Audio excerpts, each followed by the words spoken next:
Are you curious why your heels won't touch the ground in downward facing dog? Do you sometimes wonder how far apart or close your hands and feet should be? I'm going to teach you how to get the most out of your downward facing dog. If you haven't subscribed yet, remember to hit the button and the bell to be notified every time I post a new video about yoga and how to improve your yoga practice.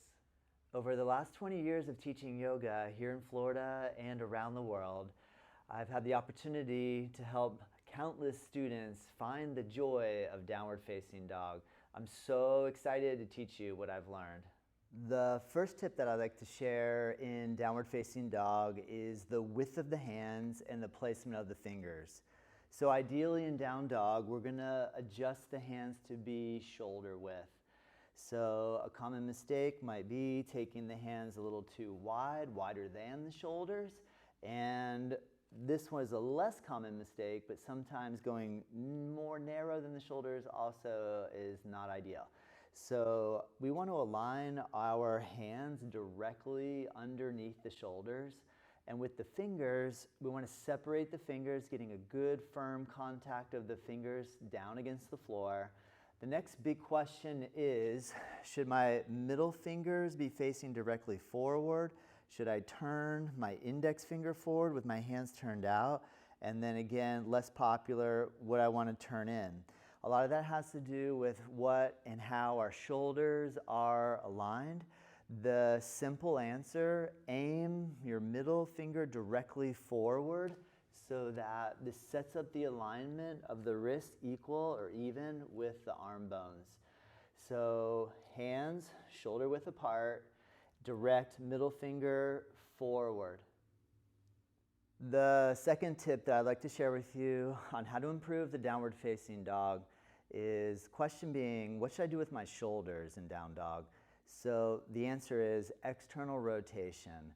A common mistake is too much internal rotation of the shoulders. For example, if I come into the downward facing dog and I let my shoulders roll around my ears like this, that's called internal rotation. And what we want to do is we want to affect external rotation. So a good way to connect with external rotation is to start off with your forearms on the floor and attempt to make your forearms parallel to each other. In other words, we don't want the elbows to flare out. We're going to attempt to land the arms, the forearms on the ground in a nice parallel line to each other.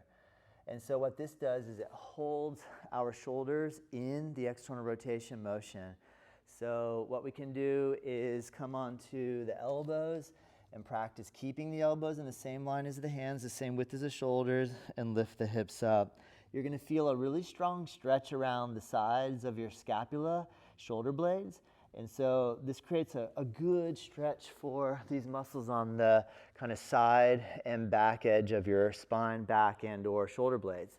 So that's one good way to learn the external rotation. Another approach that you can take is that you start off with the elbows on the floor and the forearms about shoulder width apart.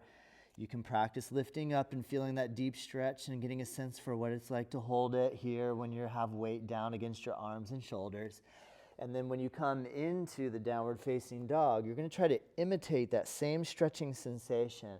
So what you can do, although this is a little bit harder, is bend the elbows and then try to draw the elbows in toward each other so that they make that parallel line like we just sustained while we were on the forearms. So with that being said, and why this is a little bit more challenging is that when we stack joints, in other words, when we put pressure against our wrist, if we have our shoulder above the elbow, above the wrist, and we have a straight line, this is a really strong, stable structure. Now, some of us hyperextend, and what that means is that when we straighten the arm, the elbow would actually come forward in this direction. So if I'm a hyperextender, I'm going to attempt to try to put a micro bend in at the elbow so that the line is relatively straight from the wrist to the shoulder. That is more challenging to do. It requires more strength. it is easier to, quote, lock the elbow, in other words, rest on the hinge of the joint being at its full extension. Every time you flex, this is flexion. Every time you straighten, that's extension. So, moral of the story, if you hyperextend, bend your elbows a tiny bit. If you're working on creating the external rotation of the shoulders while you're in the downward dog, set everything up so the middle fingers are forward, hands are about shoulder width apart.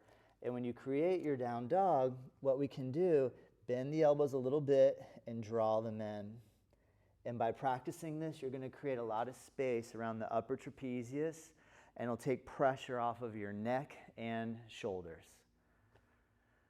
If these tips are making sense for you, remember to hit the like button and also leave any questions in the comments below, and I will happily answer them for you. The third tip that I'd like to share in the downward facing dog is the question regarding what should I do with my spine? What action should I be creating in the spine? So just to familiarize ourselves with the terms, the movement terms. So anytime the spine is coming forward is flexion. Anytime we're essentially making a back bend is called extension. Going forward, flexion, back bending, extension. So, and also I'd like to introduce two terms. One is prana and the other is apana.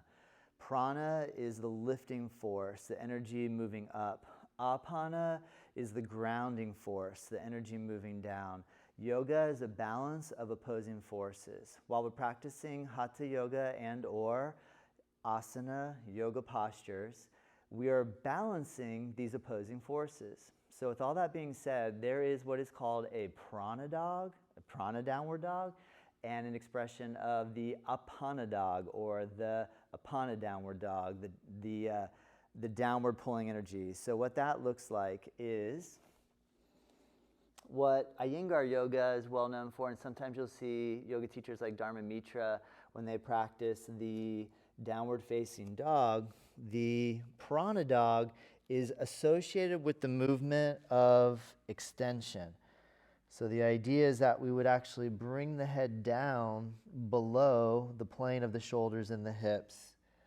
The apana dog is what we see common in the Ashtanga method, which is a little bit more rounding of the spine and engagement of the abdominal wall, drawing the belly in nice and strong. So again, the prana dog is this deep head coming down toward floor position, and the apana dog is this pressing and lifting up. So the question then is, which one should I do? Well, one thing I want to point out is that in the one where we drop the head through the shoulders, we do want to be careful about how much pressure we put into the flexion of the shoulder joint. Now, if the shoulders are tight, that might not even be an option for you. The benefits of the prana dog are that feeling of extension through the spine and lift and opening. And the apana dog, that one, the benefits is that by drawing the belly in, we end up strengthening the abdominal wall. And we always hear about the core and strengthening the core. And so the apana dog is a great way to develop this. So with that being said, there is something that's in the middle as well. And I want you to explore your ability to kind of find that middle ground, that happy middle spot. So in the downward facing dog, I'm going to externally rotate my shoulders. So this would be an expression of the prana dog, and this would be an expression of the apana dog. If we work on finding somewhere in the middle of those two extremes, then we can create a nice even line that helps to keep the shoulders healthy, basically, to be able to build strength in the core and have awareness of what our spine is actually doing. So implement these three different techniques with your spine while you explore your downward facing dog. The fourth tip that I'd like to share with the downward facing dog is in relation to how far to have the hands and feet apart. And so one of the questions that we often get asked is, how do I get my heels down to the floor? Well, really, getting the heels to the floor is an element of hamstring flexibility and also Achilles tendon length and or calf length. And down dog is the perfect pose to actually improve this and gain a little more flexibility in the back of the legs. When we come into the downward dog, hands about shoulder width apart, external rotation of the shoulders, we can bring pressure, put pressure down into our heels. We're going to attempt to keep our feet parallel to each other. And so if my heels are in the air, one of the issues could be that my hands and feet are too far apart. So I go to try to push my heels down, and it's really difficult to get them to reach down. So then the logical conclusion would be, well, why don't I just walk my feet more forward?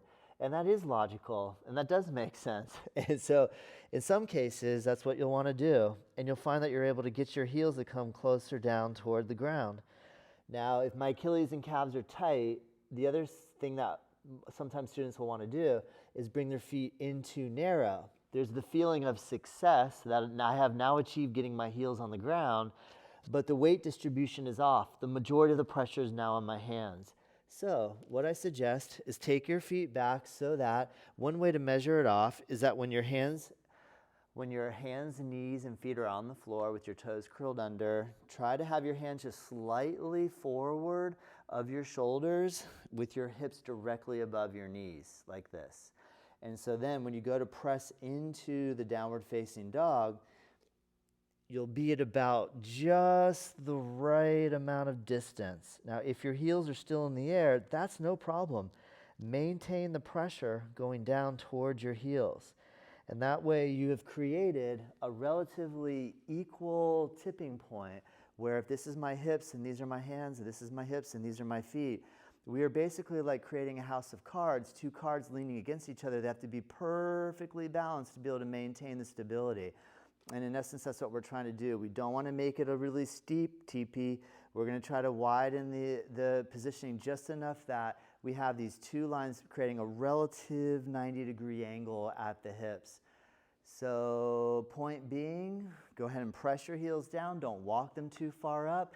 And having the feet back a little bit more than is comfortable for you is really just going to increase your strength in your shoulders, arms, and the engagement of the core.